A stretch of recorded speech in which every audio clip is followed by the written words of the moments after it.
Kata bangkit, resurrection itu memang powerful. Waktu China, sudah tahu China itu dulu susahnya minta ampun. Ya.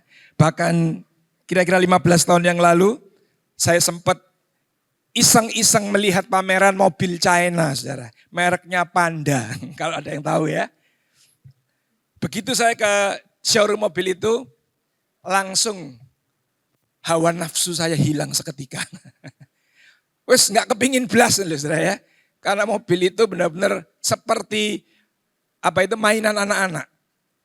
Nah, tapi sudah tahu kan hari ini bagaimana barang-barang made in China itu. Nah, kenapa bisa begitu? Nah, yang luar biasa ternyata, ini cerita daripada Pak Gembala. Waktu China itu lagi sulit-sulitnya waktu baru bebas dari penjajahan Inggris pada waktu itu. Orang-orang China kan sangat menderita, saudara. Sangat susah, sangat miskin. Sampai dihina-hina sama bangsa-bangsa yang sudah maju. Sampai satu titik ada yang ngomong begini, utangnya banyak tentu saja, utangnya sangat banyak, hidup miskin. Terus dikatakan begini saudara, kamu sekalipun katanya, underwearmu, pakaian dalammu, kamu buat dari karung goni, gak bakal lunas utangmu katanya. Keterlaluan gak saudara? Pernah tahu karung goni? Karungnya beras yang warna coklat itu loh saudara. Siapa yang mau pakai itu jadi underwear? Bisa biduran saudara. Ya kan? Kalau sekarang kita pakai buat keset biasanya kan, bisa buat koset. Sekalipun dipakai jadi pakaian dalam, gak bakal lunas. Nah waktu itu pemimpin China kan mau sedong. Dia mendengar itu. Yang lain itu orang-orang China dengan malu, minder, mengasihani diri, merasa terpukul, merasa terhina, macam-macam. Apakah itu menyelesaikan persoalan? Enggak kan? Mau sedong, pidato ngomong apa saudara? Jilai katanya. Bangkit. Jangan mau dihina, jangan mau dilecehkan. Kita bangsa yang besar. Hari ini kita lihat. Yang menghina dia ketakutan sekarang. Loh serius saudara. Nah saya mau kasih tahu, ada yang bergumul hari ini, ada yang merasa penderitaanmu paling berat di muka bumi, ada yang merasa pergumulanmu seolah-olah seperti Tuhan gak adil dalam hidupmu, engkau sudah hidup lurus, engkau sudah hidup benar, bahkan engkau melihat temanmu di kanan kiri, mereka itu kok gemuk-gemuk ya, sorry yang gemuk, kok sehat-sehat ya, kok kaya raya ya, kok segar-segar ya, padahal mereka itu jahat, sering menipu, berzina, dan lain-lain. Kenapa aku yang sudah benar ini? Kok justru bergumul? Saya kasih tahu, Asaf pernah ngomong begitu. Jangan mengasihani diri, percuma. Tapi saya mau kasih tahu saudara, bangkit. Kata bangkit ini aja buat bangsa China sangat berkuasa. Apalagi buat murid-murid Kristus. Karena enggak cuma perkataan, enggak cuma motivasi. Karena memang ada yang sudah bangkit buat saudara dan saya. Belum semangat, tak tambahi lagi tensinya. Oke, premisnya dulu tentang kuasa kebangkitan Kristus. Dari 1 Korintus 15 ayat 44, Paulus menulis demikian. Tetapi andai kata Kristus tidak dibangkitkan, maka sia-sialah pemberitaan kami dan sia-sialah juga imanmu, kepercayaanmu. Jadi kalau Kristus cuma mati menebus dosamu katanya. Kalau Kristus cuma memberitakan dialah jalan kebenaran dan hidup katanya Kristus maksudnya. Tapi kemudian dia mati disalibkan. Sudah tahu toh, waktu Kristus disalibkan, bagaimana iman daripada murid-murid yang langsung hidup bersama Kristus 3,5 tahun lamanya. Sudah tahu toh? Buyar saudara. Buyar. Jadi andai kata Kristus tidak bangkit, percuma. Kita sini cuma melakukan kegiatan timbang nganggur namanya. Kegiatan yang daripada nggak ada kerjaan. Tapi kabar baiknya, At least 20 tahun yang lalu saya tahu ada seorang tokoh yang mengajarkan tentang cinta kasih. Dan saudara jangan pandang enteng, pengikutnya jutaan orang di seluruh dunia. Tokoh ini. Dan dia tidak cuma memberitakan berita tentang cinta kasih. Tapi dia juga membuat mujizat.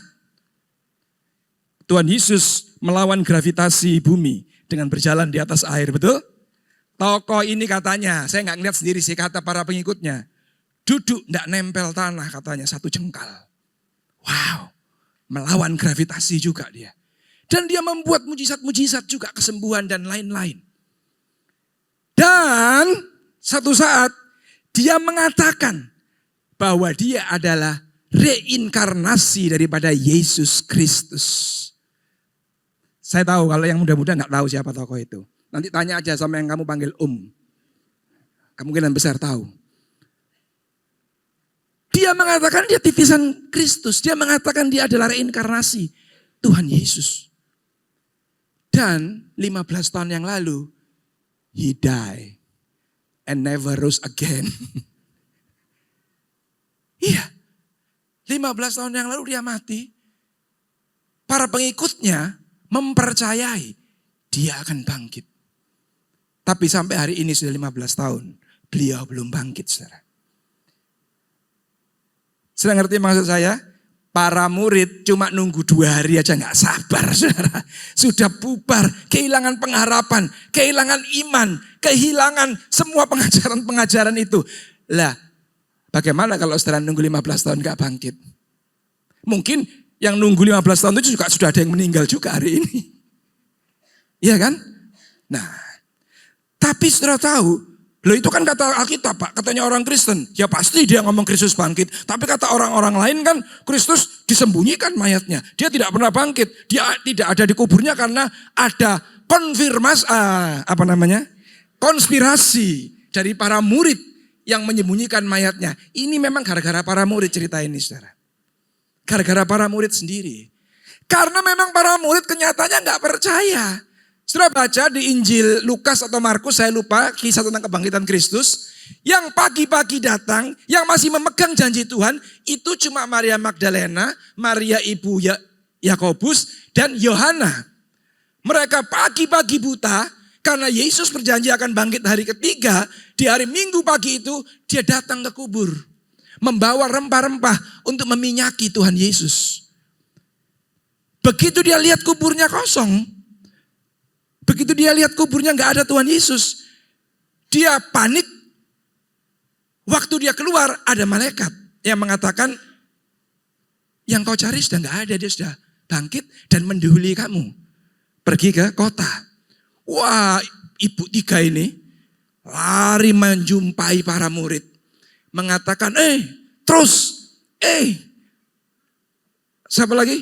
Andreas, Yakobus, Filipus, Stefanus, benar Tuhan Yesus bangkit, dia nggak ada di kubur. Sudah tahu jawaban murid-murid apa? Bukan haleluya, ayo kita cari dia. Enggak, saudara.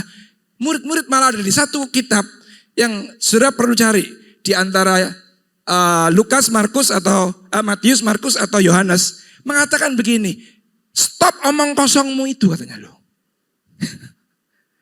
Mereka nggak percaya dikasih kabar kebangkitan Kristus.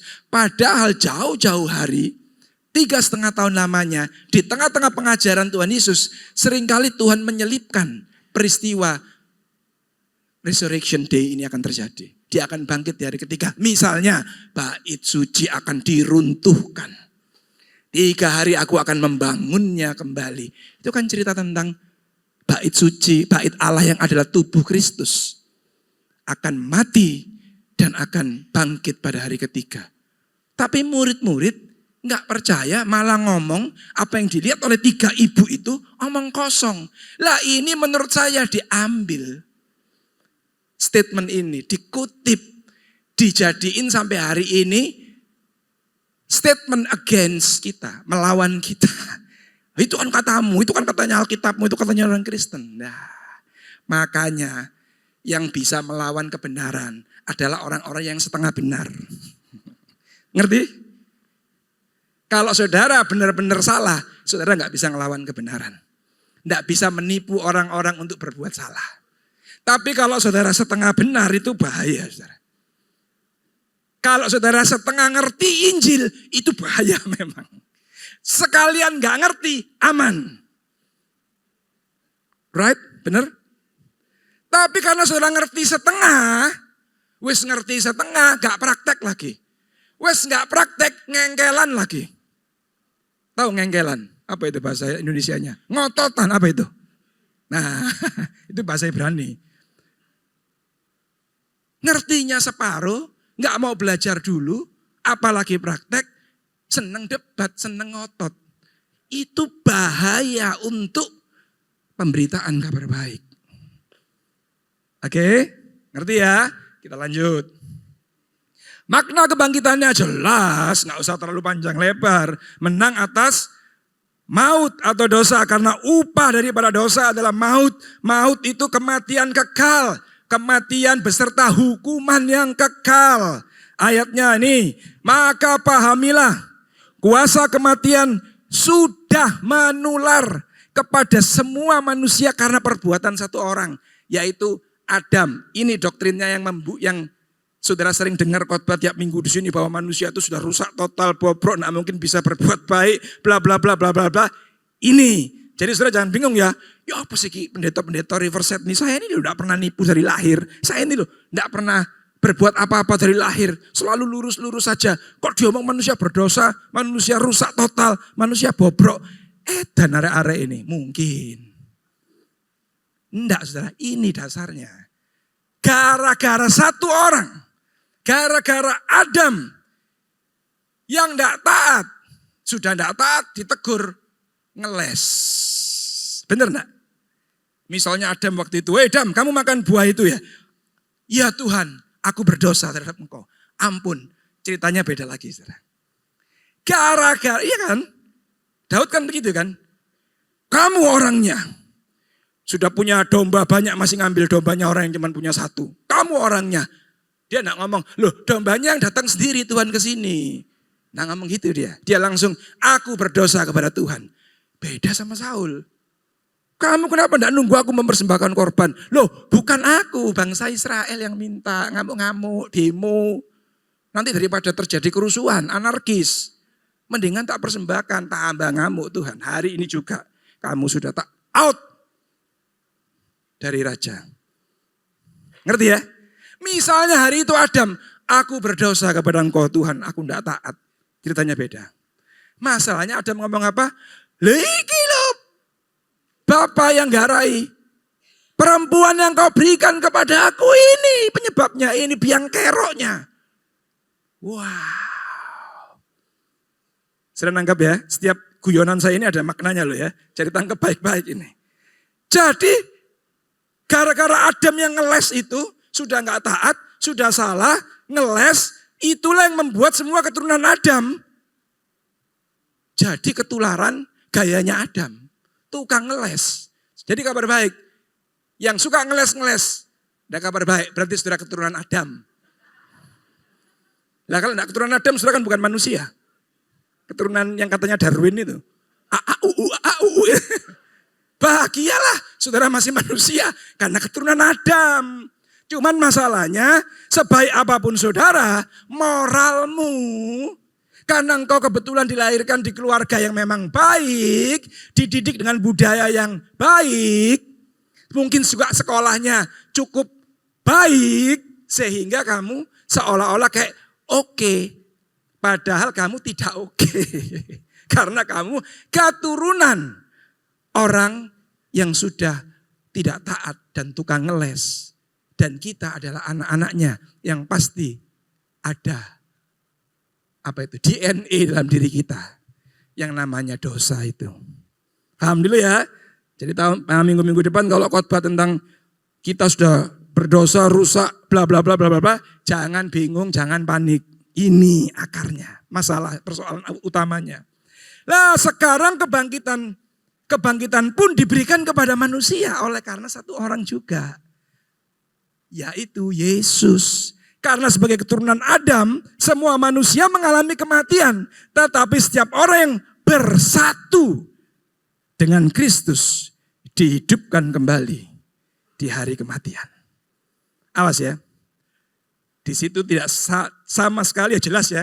Karena zamannya Rasul Paulus nulis ini kan belum ada agama Kristen. Jadi awas.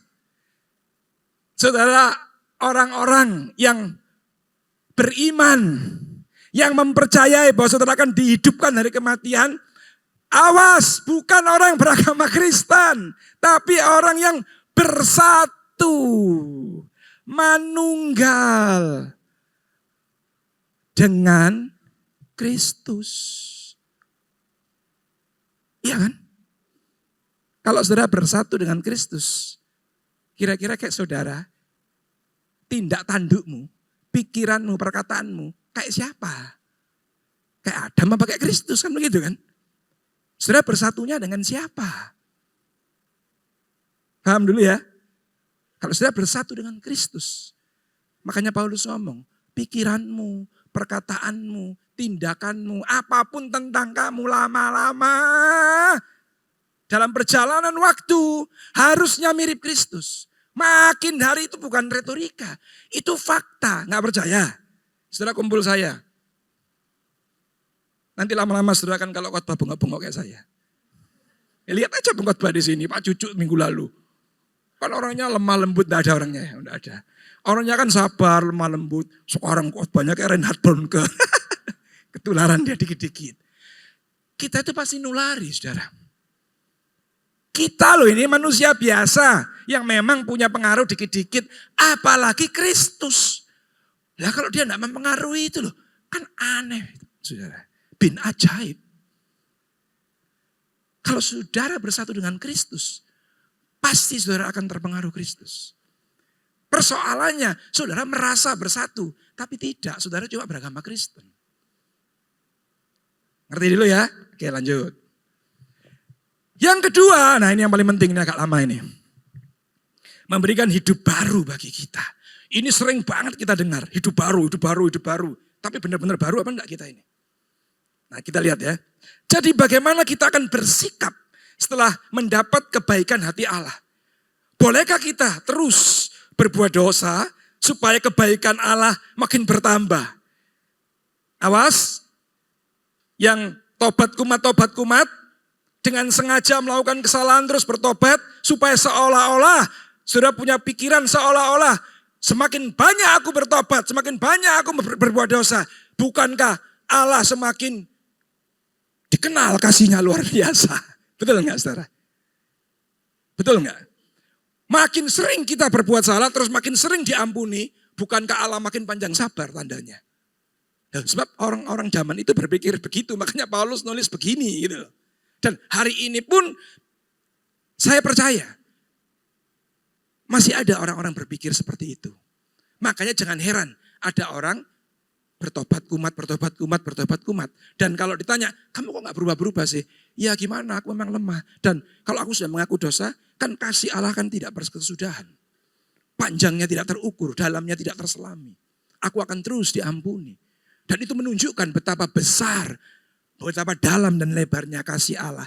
I tell you, setengah keliru. Setengah keliru. Bahaya banget. Nah lanjut. Jangan berpikir seperti itu kata Paulus. Secara rohani, nih, awas ya. Secara rohani kita sudah mati bersama Kristus. Berarti kita juga sudah dibebaskan dari kuasa dosa. Jadi bisa enggak tidak berbuat dosa? Coba renungan dulu. Bisa enggak kita tidak berbuat dosa? Orang jawab cuma yang di depan, yang di belakang takut. Bisa enggak saudara tidak lagi berbuat dosa atas statementnya Paulus ini? Bisa. Jangan ketipu. Saya buktikan sebentar lagi. Tunggu sabar. Tentu kita tidak bisa terus hidup dalam dosa seperti sebelum mengenal Kristus. Jangan lupa bahwa ketika kita dibaptis, kita semua sudah bersatu secara rohani. Nah ini ingat baik-baik memang. Ini memang sudah bersatu secara rohani dengan kematian Kristus. Jasmani belum ya, rohani.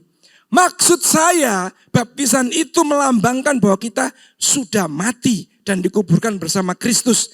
Dan ketika Allah memakai kuasanya yang mulia untuk menghidupkan Yesus kembali, kita juga ikut dihidupkan dalam satu kehidupan yang baru. Jadi hidup baru yang diberikan Kristus lewat the power of his resurrection adalah dimulainya hidup baru tanpa dosa dan hutang. Saya kasih contoh.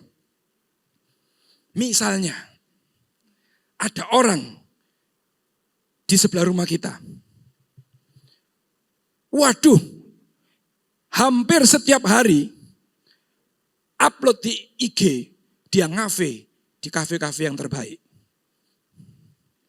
Tiap hari saudara juga melihat, kadang pagi, siang, malam, kadang malam aja. Pokoknya tidak pernah, tidak hari yang tidak datang Bapak GoFood itu. Selalu beli makanan, saudara. Selalu order makanan.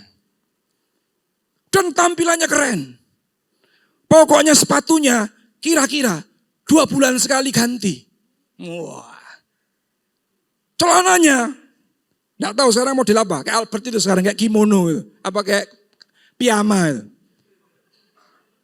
Begitu ganti tren, beli.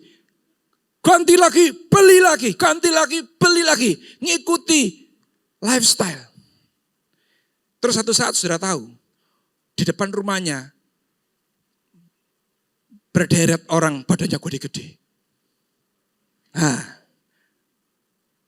teman-temannya Pak Oka dulu. Mana Pak Oka, ada nggak Pak Oka? Ah, itu di belakang.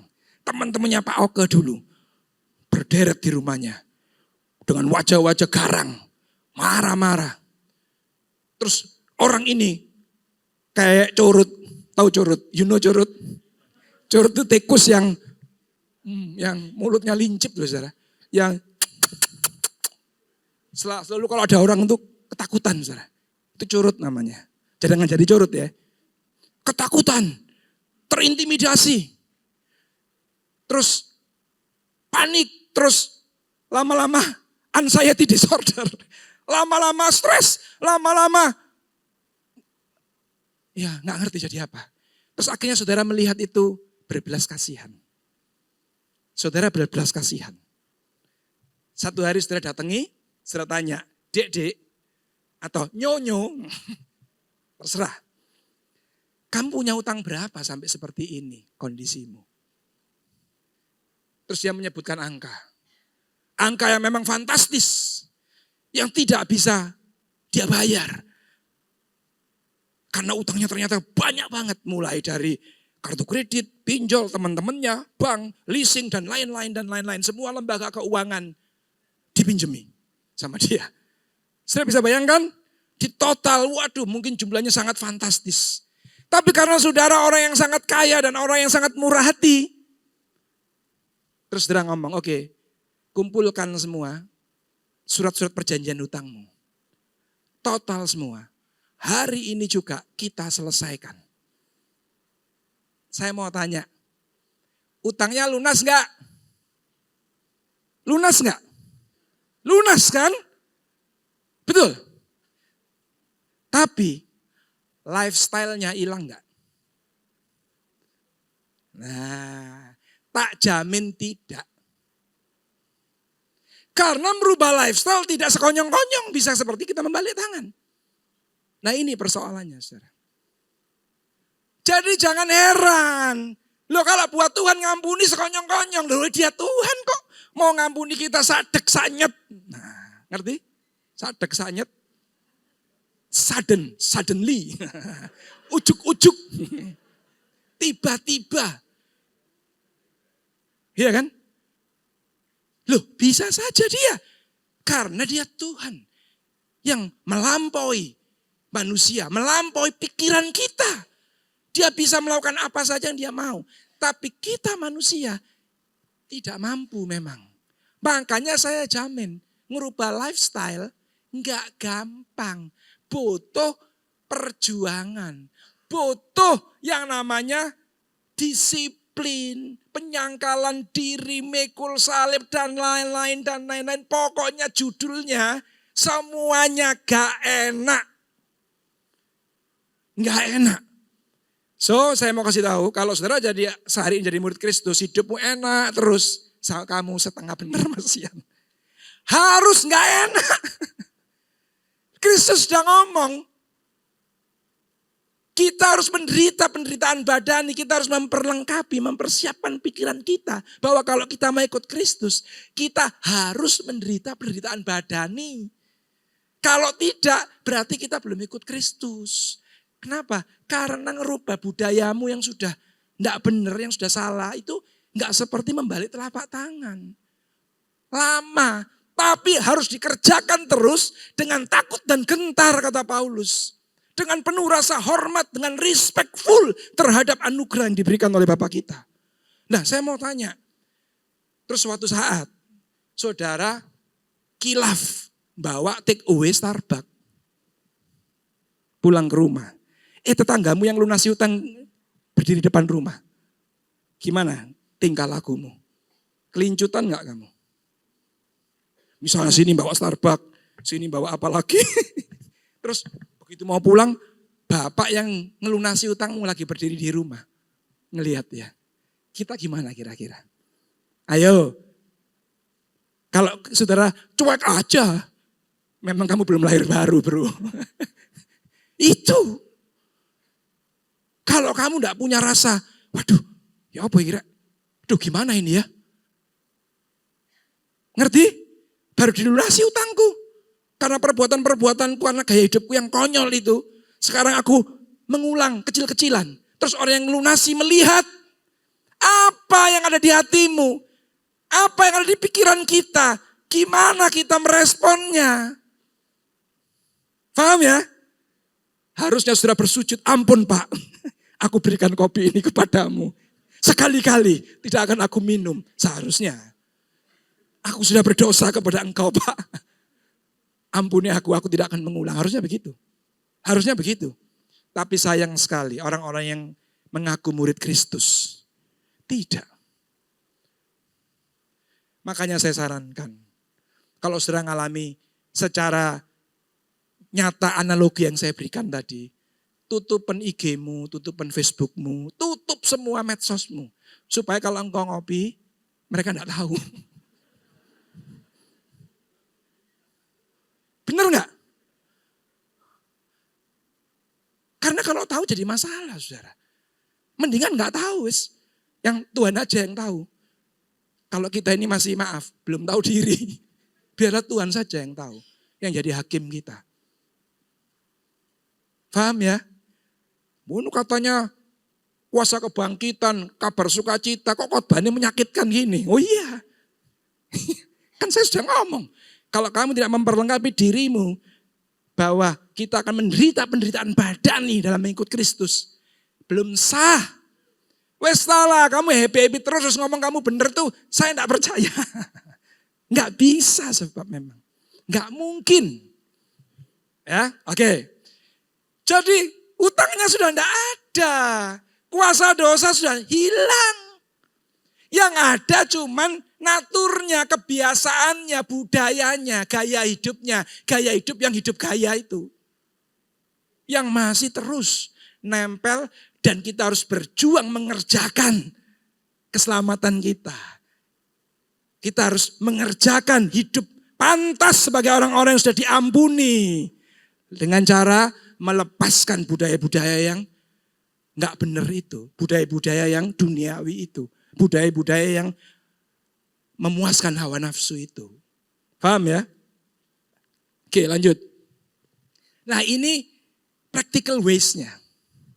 Jadi akhirnya saudara-saudara, semua yang benar, semua yang mulia, semua yang adil, semua yang suci, semua yang manis, semua yang sedap didengar, semua yang disebut kebajikan dan patut dipuji, pikirkanlah semua itu, kata Paulus.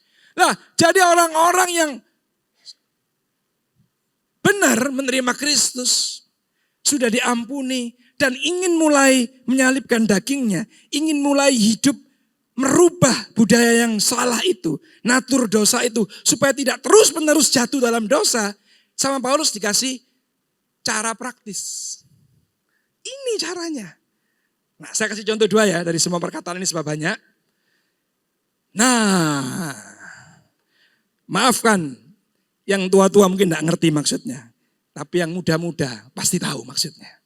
Ya, kata mulia, saya ambil 2 contoh.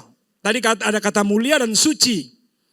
Kata mulia itu kan saya sudah khotbahkan, ada dari bahasa asli Ibrani kabot, dari bahasa Yunani doxa, artinya kualitas. Kualitas. Nah, sudah lihat itu? Sepatu yang warna silver itu. Saya baca, ini Jordan Limited Edition. Harganya ratusan juta. Ya. But, jangan buat foto. Gak usah beli itu. Kok sambil kayak ngiler itu. Gak usah, ini cuma gambar. Ya. Ini adalah salah satu yang termahal. The most crazy crazy shoes. Ya, the most. Nah, yang sebelahnya, saudara tahu? Sama-sama sepatu basket, fungsinya sama. Mungkin kalau dipakai, kalau saudara mereknya dicopot, saudara juga nggak bisa bedain.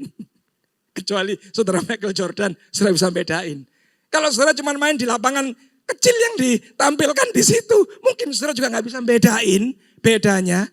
Tapi I tell you, yang satu ratusan juta, yang satu ratusan ribu. Yang satu cuman di bawah 500.000. Beli itu aja, Bud. Fotoin itu. Mereknya Aztec. Alan Budi Kusuma, Susi Sustanti, teknologi. Bangga dong sama atlet lokal kita. Nah, kan? Nah, saya mau kasih tahu. Kalau saudara ngeliat nih di lapangan basket, lawan tandingmu pakai yang silver, gemeter enggak saudara? Wah, sepatunya yang ini, Rek. Sepatunya aja sudah begini nih. Wah, pasti jago ini kan gitu ya. Benar enggak? Ada orang baru belajar basket beli Jordan Special Edition. Coba suruh beli itu temenmu kemarin yang Crazy Rich itu mau tahu. Berani enggak dia beli. Apalagi baru masuk lapangan basket hari itu. Saudara akan, gemeter saudara. Waduh, ini pasti hebat ini. Sepatunya aja kayak gini. Tapi kalau saudara datang sama yang sebelahnya, padahal dia juara nasional misalnya. Tapi saudara sudah pasti meremehkan. Betul? Nah. Atau saya balik, saudara jualan sepatu. Saudara lebih bangga mana jual yang silver apa yang hitam? Toko sepatu, olahraga, apa misalnya, Legend Shoes. Tapi jualannya yang hitam, Legend apa kan itu kan. Hah, gak tahu saudara kasih nama tokomu yang keren-keren. Saudara lebih bangga mana jual yang silver apa yang hitam? Pasti yang silver kan? Nah sekarang tapi saya kasih tahu. Tapi kalau yang silver itu KW, you know KW? Aspal, palsu. Saudara bangga mana? Buka toko jual yang silver tapi palsu sama yang hitam tapi asli. Saudara lebih bangga mana sebagai anak yang belajar basket, pakai yang silver tapi palsu, sama pakai yang hitam tapi asli. Bangga mana? Kalau saudara bangga yang silver, kamu tidak mulia. Kamu tidak berkualitas. Tapi kalau kita mau disebut mulia, berkualitas, kita itu berpegang pada genuinitas, originalitas.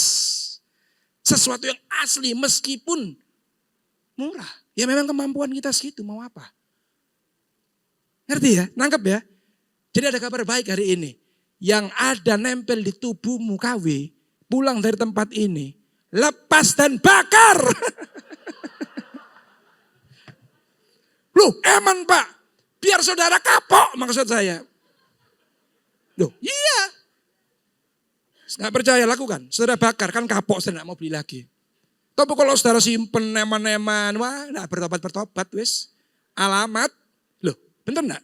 Saudara ingat, saya kasih contohnya ya. Kenapa di perjanjian lama itu?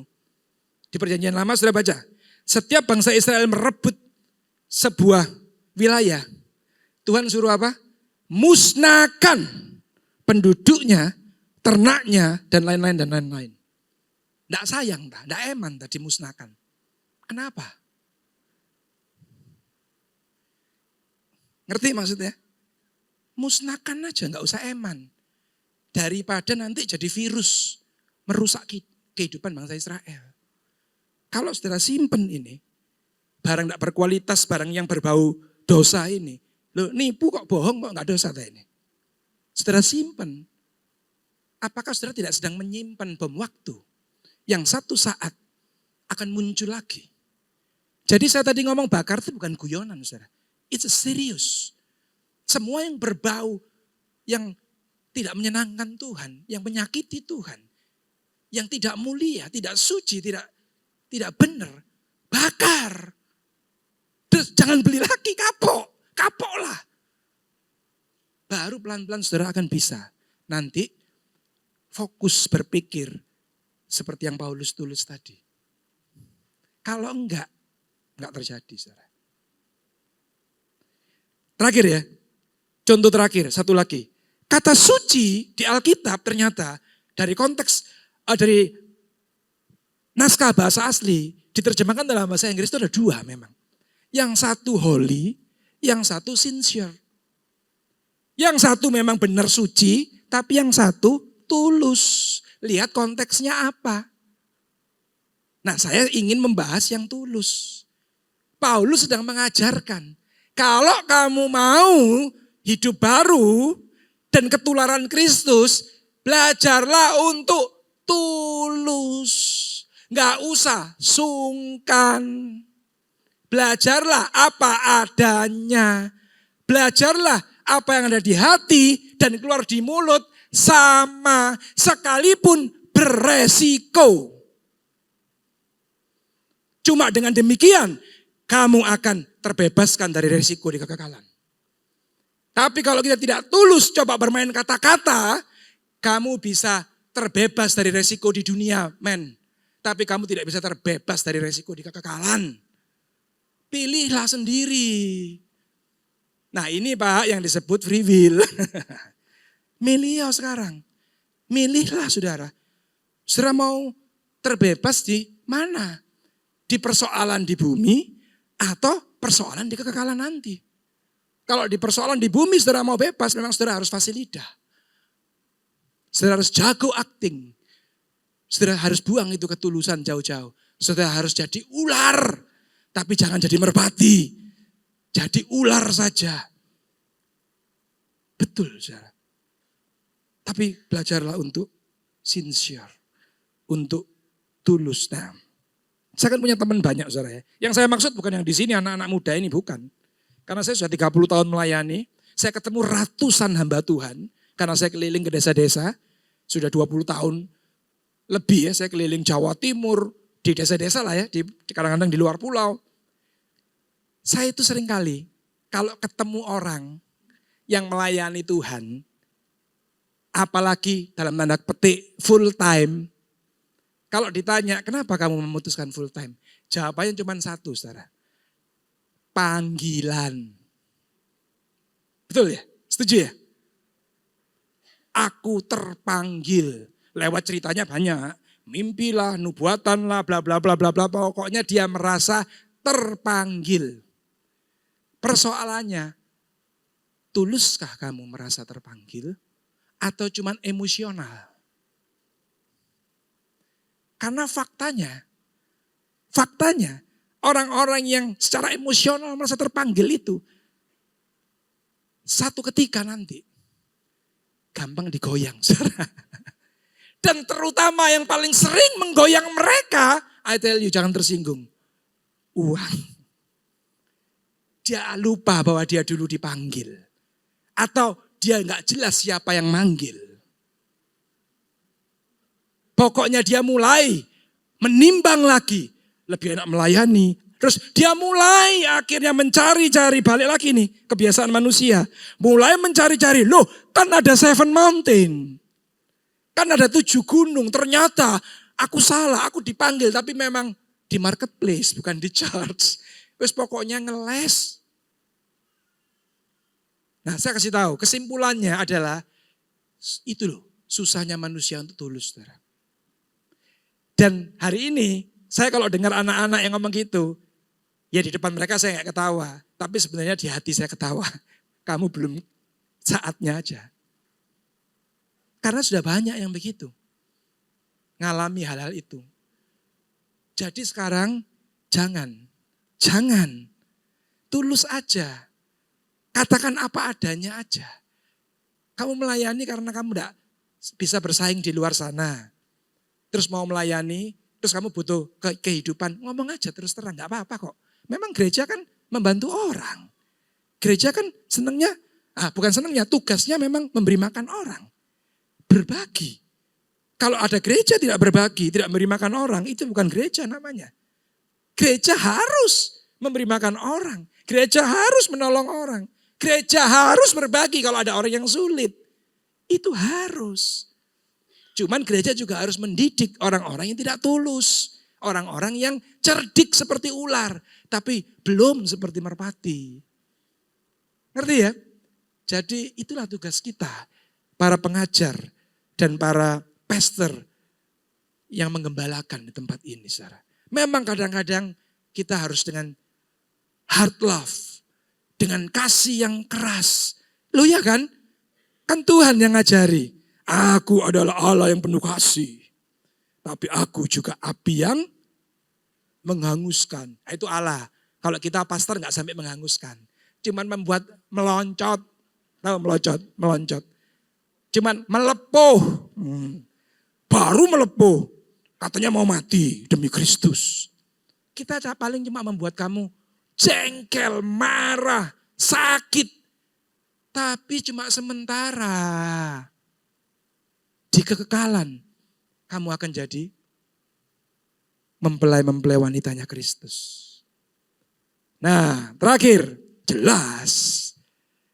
Setelah saudara melewati fase tadi dibebaskan dari dosa, dibebaskan dari hutang, saudara mulai hidup berpadanan dengan Kristus dengan fokus memikirkan hal-hal yang mulia, yang suci, yang manis, yang sedap didengar tadi. Baru yang saudara harapkan terjadi ini loh. Ini. Saudaraku yang dikasihi Tuhan, bayangkan. Ya memang sih yang kelihatan, yang nyata di depan mata kita. Yang namanya rumah mewah, namanya mobil mewah, yang namanya karir meningkat, yang namanya bisnis berkembang itu memang hal-hal yang baik dan menyenangkan. Memang saya tahu, saya pun juga suka. Tapi saya harus beritahu saudara, tujuan utama Kristus datang bukan untuk itu. Bukan sama sekali. Loh, dulu yang injili saya enggak gini Pak. Ngomongnya kalau ikut Kristus justru bisnisku dibuat maju. Karirku dibuat meningkat. Ya enggak apa-apa, jangan hakimi dia. Mungkin dia masih setengah benar soalnya. Loh berarti Bapak yang sekarang 100% benar? Ya belum tentu. Enggak berani saya ngomong itu. Tapi lewat 30 tahun saya menjadi pengikut Kristus. Dulu saya juga masuk di fase itu sebab. Dulu saya juga pernah salah. Dulu saya juga cuma mengerti Injil, bahkan gak sampai setengah mungkin. Maka itu hari ini saya bertobat. Makanya hari ini saya berani ngambil resiko untuk memberitakan ini sekalipun tidak populer. Sekalipun mungkin akan ditentang oleh banyak teman-teman saya sendiri. It's okay, gak ada masalah. Saya tegaskan Kristus datang bukan untuk memberikan yang sementara. Dia memberikan yang kekal. Tetapi gara-gara tadi yang poin 2, saudara mulai memikirkan yang suci, saudara mulai hidup tulus, saudara mulai memikirkan yang mulia, saudara hidup berkualitas, yang sementara katut. Ngerti katut? nonot. Ngerti nonot? Numpang. Betul nggak saudara? Akibat dari kamu menerima yang kekal, yang sementara, ikut. Itu yang Kristus ngomong. Carilah dahulu kerajaan Allah dan kebenarannya. Maka semua yang diinginkan oleh orang-orang di dunia ini ditambahkan. Maksudnya nonot. Maksudnya ngikut. Itu yang benar. Bukannya kita nggak berubah. Bukannya kita tidak mengerjakan keselamatan kita. Terus kita menerima Kristus. Doa puasa seminggu 7 kali. Ya baik sih kalau mau. Tapi ngejarnya bukan kehidupan kekal. Doa cuma untuk yang sementara. Loh, salah besar. Salah. Ini yang sebenarnya yang kalau boleh dibilang, kata-kata yang paling saya tidak suka, yang disebut penyesatan tuh ya ini sebenarnya. Ini. Kristus datang untuk yang kekal, kita belokkan kepada untuk yang duniawi. Loh kan kocak kita ini. Kan jahat banget kita ini. Akhirnya orang-orang itu semua yang melayani, yang aktif di gereja, ditulis oleh Tuhan dalam sebuah ilustrasi. Tuhan, bukankah aku sudah melayani, bukankah aku sudah melakukan ini, itu, bla bla bla, macam-macam Tuhan ngomong, bahkan kenal aja enggak. Kenal aja enggak, kenapa? Sebab lahir baru aja enggak. Lahir baru aja tidak sebab. Wih, khotbah saya keras banget ya. Kok mata-matanya kok rasanya kok ada yang kayak mau marah, ada yang sedih dan lain-lain. Saya mau kasih tahu saudara. Makin keras saya bicara. Itu tandanya saya makin mengasihi lu sebenarnya saudara. Saudara lihat Paulus bagaimana dia kerasnya menulis surat-surat untuk jemaat-jemaat yang angin-anginan, yang suam-suam kuku. Bagaimana Paulus kerasnya menulis teguran-teguran. Cuman satu, karena Paulus sangat mengasihi jiwa-jiwa itu. Justru kalau saya membuat saudara senang, ketawa terus nyumbang, alangkah jahatnya saya sebenarnya. Dan saya tidak mau itu. Saya nggak mau itu lagi. Meskipun saya tahu disumbang itu enak, jadi kalau ada yang mau nyumbang boleh. Saya tidak anti disumbang. Tapi bukan itu yang kita cari. Ya. Nah, terakhir saya tutup dengan sebuah kesimpulan saya. Duh, kok mati? Next. Duh. Terakhir. Jadi iman Kristen yang sejati adalah fokus pada kehidupan kekal. Bukan yang sementara. Dengan begitu. Nah, dengan begitu. Selama saudara fokus pada yang sementara, saudara gak bakal memuliakan Tuhan. Tunggu waktu aja. Tunggu waktu. Tapi begitu saudara fokus pada yang kekal, tidak lagi peduli pada yang sementara. Yang sementara cuma adalah sebagai akibat yang bonus tadi, yang nonot tadi. Baru dengan begitu kita bisa hidup memuliakan Tuhan. Apa kata Rasul Paulus tentang itu? Sebab penderitaan ringan yang sekarang ini, maksudnya apa ini penderitaan ringan? Mengerjakan keselamatan. Menyalibkan daging. Itu penderitaan ringan namanya. Menyangkal diri. Menekan hawa nafsu, itulah penderitaan ringan yang dimaksud Paulus. Mengerjakan bagi kami kemuliaan kekal yang melebihi segala-galanya. Jauh lebih besar daripada penderitaan kami sekarang ini. Nanti kemuliaan kekalnya jauh lebih mulia daripada kesulitanmu, kekurangan sekarang ini. Sebab kami tidak memperhatikan yang kelihatan atau yang sementara. Melainkan yang tak kelihatan. Karena yang kelihatan adalah sementara. Sedangkan yang kekal, yang tidak kelihatan. Yang dijanjikan oleh Kristus sebagai pengharapan kita. Yaitu memerintah, hidup bersama-sama dengan Dia dalam kekekalan. Itulah adalah yang tidak kelihatan. Itulah yang akan kita dapatkan sampai selama-lamanya. Saudara percaya? Saya kembalikan kepada saudara. Ini sudah basah saudara. Saking cintanya saya sama saudara. Tak belani. Oke. Main musik balik. Renungkan saudara. Jangan saudara, ya ada yang ditegur saya tahu. Kita ambil waktu kontemplasi. 1-2 menit aja, nggak lama. Sebagai pengganti daripada perjamuan kudus. Renungkan. Terutama saudara yang merasa seperti ditusuk hatinya. Saudara yang merasa seperti ditemplak, ditampar. Loh, nggak apa-apa. Itu berarti firman Tuhan yang disampaikan. Iya. Firman Tuhan itu ciri-cirinya menegur, meluruskan jalan yang salah. Tapi kalau yang membuat orang ketawa, membuat orang terhibur, itu namanya pelawak. Itu namanya bahan-bahan joke. Yang membuat orang langsung semangat, itu namanya motivator. Tapi yang membuat orang hatinya tertusuk, yang membuat orang seperti ditampar, itu namanya firman Tuhan. Jadi kalau ada yang merasa itu hari ini, saya izinkan saudara jengkel dulu sebentar sama saya 1-2 menit.